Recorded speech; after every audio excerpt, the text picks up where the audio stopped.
नमस्कार बंधुरा आज आमी बाजारे शुकनो चालेर गुঁড়ো दिए कत सहजे फुलको फुलको चितई पिठा बानानो जाए सेटाई तोमादेरके बानिये देखाबो। एटा सरासरि ग्यासेर चूलाय छाद छाड़ाई बानाते पारबे। এই রেসিপি দেখার পর তোমরা প্রত্যেক দিন চিতই পিঠা বানাতে চাইবে। পিঠে হবে নরম তুলতুলে জালিদার আর ফুলকো। তাহলে চলো শুরু করি।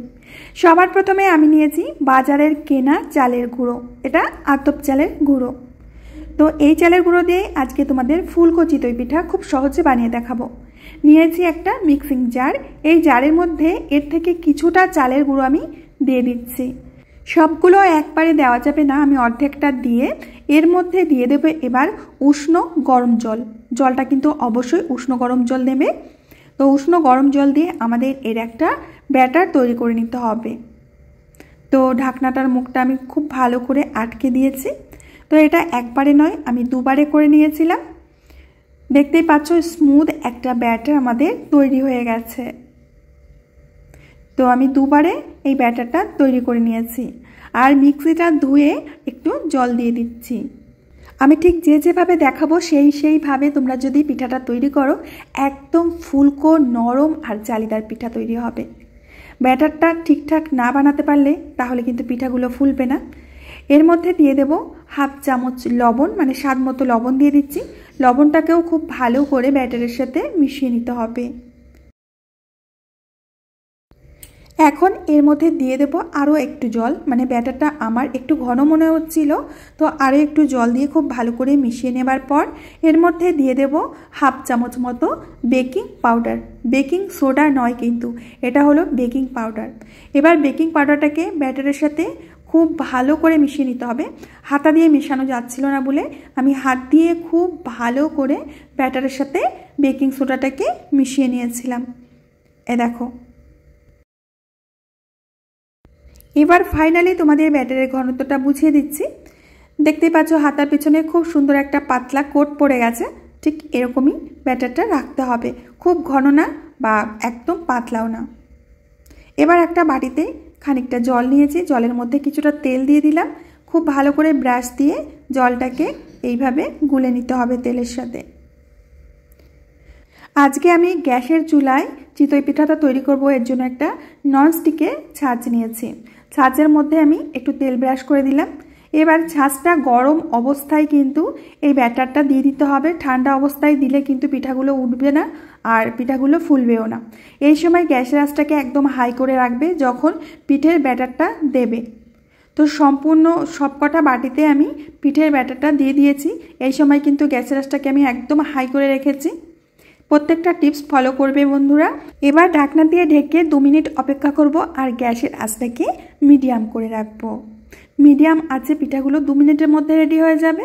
2 মিনিট পর আমি ঢাকনাটা খুলে নিচ্ছি আর দেখতেই পাচ্ছ কত সুন্দর ফুলে উঠেছে। প্রত্যেকটা পিঠা কিন্তু ফুলে উঠেছে। আমি এখন একটা কাঠি দিয়ে পিঠাগুলোকে তুলে নিচ্ছি। একদম কিন্তু বলের মতো দেখাচ্ছে পিঠাগুলো। এখন আমি একটা থালার মধ্যে তুলে নিচ্ছি। একদম সহজ উপায়ে তোমাদের কিন্তু আমি বুঝিয়ে দিলাম। আশা করছি বুঝতে তোমাদের কোনো সমস্যা হচ্ছে না। তোমরা এইভাবে বাজার থেকে চালের গুঁড়ো কিনে ঝটপট করে, মানে চালের গুঁড়ো ভিজিয়ে রাখার কোনো দরকার নেই বা রেস্টে রাখার কোনো দরকার নেই, খুব সহজে তোমরা পিঠাগুলো তৈরি করে ফেলতে পারবে। তো একইভাবে আরও কটি পিঠা আমি বানিয়ে নিচ্ছি, তোমাদের একটু দেখিয়ে দিচ্ছি। তো প্রত্যেকটা পিঠা আমার কিন্তু একইভাবে ফুলবে, একদম রসগোল্লার মতো গোল গোল হবে। আজকের পিঠা রেসিপিটা যদি ভালো লেগে থাকে তাহলে প্লিজ বন্ধুরা লাইক করবে, কমেন্ট করবে, শেয়ার করবে। আর যে বন্ধু আমার চ্যানেলে প্রথমবার এসেছো প্লিজ আমার চ্যানেলটিকে সাবস্ক্রাইব করবে। পাশে থাকা বেল বাটনের অল অপশনে ক্লিক করবে যাতে প্রত্যেকটি ভিডিও আপলোড হওয়া মাত্র সবার প্রথমে তোমার সামনেই পৌঁছে যায়। তো বন্ধুরা আমি তোমাদের দেখিয়ে দিচ্ছি যে পিঠাগুলো কতটা পারফেক্ট আর কতটা ফুলেছে দেখতে পাচ্ছ। এই দেখো একদম ফুলকো ফুলকো বলের মতো হয়েছে। তো আবারও আমি প্রত্যেকটি পিঠা তুলে নিচ্ছি।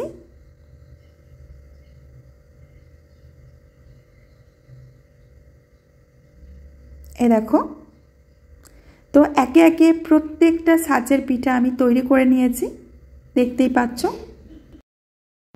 আর প্রতিটি পিঠা হয়েছে ফুলকো নরম তুলতুলে জালিদার। যদি বাজারের কেনা চালের গুঁড়ো দিয়ে এত সুন্দর চিতই পিঠা বানানো যায় তাহলে কষ্ট করে কে আর ঢেকি পাড়িয়ে চাল করছে। তো দেখতেই পাচ্ছ পিঠাগুলো একেবারে জালিদার হয়েছে, ভেতরটা আমি তোমাদের একটু ভেঙে দেখাচ্ছি, দেখতেই পাচ্ছ। আর এই পিঠা যদি দুধে ভেজানো হয় একদম ভিজে রসগোল্লার মতো হয়ে যাবে। বন্ধুরা, কনকনে শীত পড়েছে, আর এই শীতের মধ্যে ঝটপট করে মাত্র 10 মিনিটেই তুমি এই চিতই পিঠাটা তৈরি করতে পারবে কেনা চালের গুঁড়ো দিয়ে। প্রত্যেকটা টিপস ফলো করে বানাও, দেখবে যে আমার মতো এরকম ফুলকো আর নরম জালিদার পিঠা তৈরি হয়ে গেছে। গরম গরম চিতই পিঠার সাথে থাকবে গুড় বা মাংস, দারুণভাবে জমে যাবে। তো আমার প্রিয় বন্ধুরা, আশা করছি আজকের রেসিপিটা তোমাদের অনেক ভালো লেগেছে। ভালো লাগলে প্লিজ আমাকে কমেন্টে জানাবে, লাইক করবে, বন্ধুদের সাথে শেয়ার করবে। আমি আজ এখানেই বিদায় নেব, আবার দেখা হবে নতুন রেসিপির সাথে। ততক্ষণের জন্য সবাই ভালো থেকো, সুস্থ থেকো, সকলকে সুস্থ রেখো।